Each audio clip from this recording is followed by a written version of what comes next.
তাদের মধ্যে কল্যাণ রয়েছে। শুধু তাই নয়, একজন প্রতিমন্ত্রীকে তিনি ইমামতির দায়িত্ব দিয়েছিলেন। আপনারা জানেন তার নাম হচ্ছে উম্মে মাকতুম আল-মুসাবি। সর্বকালের সর্বশ্রেষ্ঠ মানবাধিকার প্রতিষ্ঠাতা ছিলেন আমাদের নবী মুহাম্মদ রাসূলুল্লাহ সাল্লাল্লাহু আলাইহি ওয়াসাল্লাম। রাসূলুল্লাহ যে মানবাধিকার প্রতিষ্ঠা করেন তা নজিরবিহীন। তিনি মানুষ হিসেবে সমাজে বসবাসের জন্য যত প্রকার নিরাপত্তা এবং সম্মান দরকার সবগুলো তিনি নিশ্চিত করেন। তিনি জীবনের নিরাপত্তা নিশ্চিত করেন, প্রতিটি মানুষের ইজ্জত আবরু হেফাজতের নিশ্চিত করেন। প্রত্যেকটি বিষয়ে কোরআন এবং হাদিসের রেফারেন্স রয়েছে, কিন্তু আমি দুঃখিত আপনাদের সঙ্গে উপস্থাপন করার সময় পাচ্ছি না। কোন সীমালঙ্ঘনকারীর আনুগত্য করা যাবে না। তিনি স্বাধীনতা দিয়েছেন, যে সীমালঙ্ঘন করবে, মানুষের উপরে জুলুম করবে, তার আনুগত্য করা যাবে না। এই স্বাধীনতা তিনি আমাদেরকে দিয়েছেন।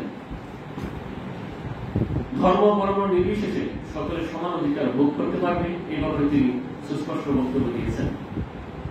অন্যান্য সকল ধর্মের লোকজন, আমরা মুসলিম সহ সকল ধর্মের লোকজন ধর্মীয় অধিকার ভোগ করবে, ধর্ম পালন করবে, এই তিনি সুনিশ্চিত করেছেন।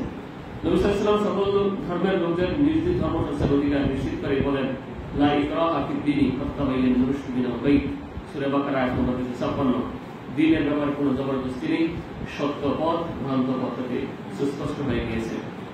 অমুসলিম নাগরিকদের অধিকার তিনি প্রতিষ্ঠা করেছেন। অমুসলিম নাগরিকদেরকে তিনি নিরাপদে বসবাস করা নিশ্চিত করেছেন। রাসূলুল্লাহ প্রতিষ্ঠিত আদর্শ রাষ্ট্র ছিল মুসলিম নাগরিকদের জন্য একটি নিরাপদ আবাসস্থল। তিনি অযথা কাউকে হয়রানি করতে নিষেধ করেছেন এবং বিনা কারণে কারো সম্মানহানি এবং এমন কর্মবিরতি করতে নিষেধ করেছেন। ইসলামী রাষ্ট্রে অমুসলিম নাগরিকদের অধিকারের বিষয়ে পবিত্র কোরআনে বলা হয়েছে সূরা মুমতাহিনা আয়াত নম্বর 8।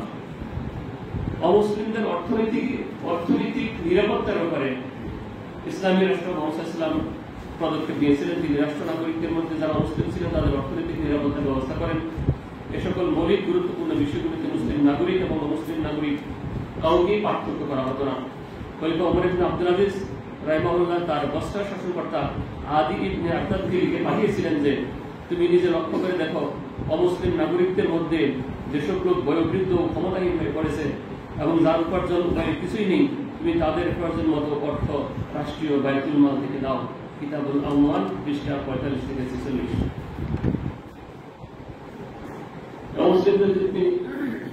অমুসলিমদের জন্য তিনি ন্যায় বিচার নিশ্চিত করেছিলেন।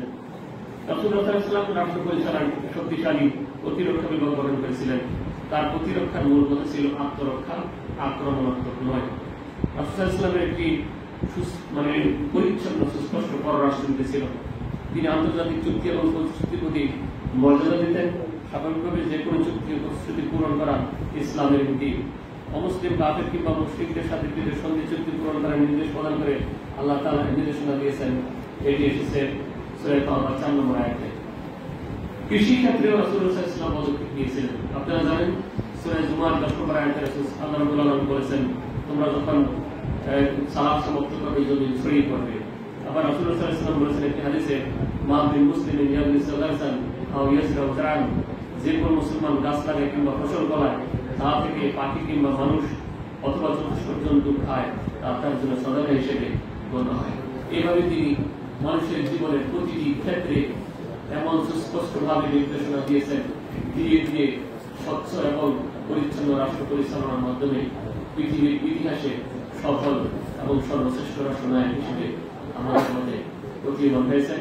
আল্লাহ আমাদেরকে এই সকল নিয়মকানুন মেনে রাষ্ট্রকে সুন্দর করার তৌফিক দান করুন। আমাদের আসসালামু আলাইকুম ওয়া রাহমাতুল্লাহ।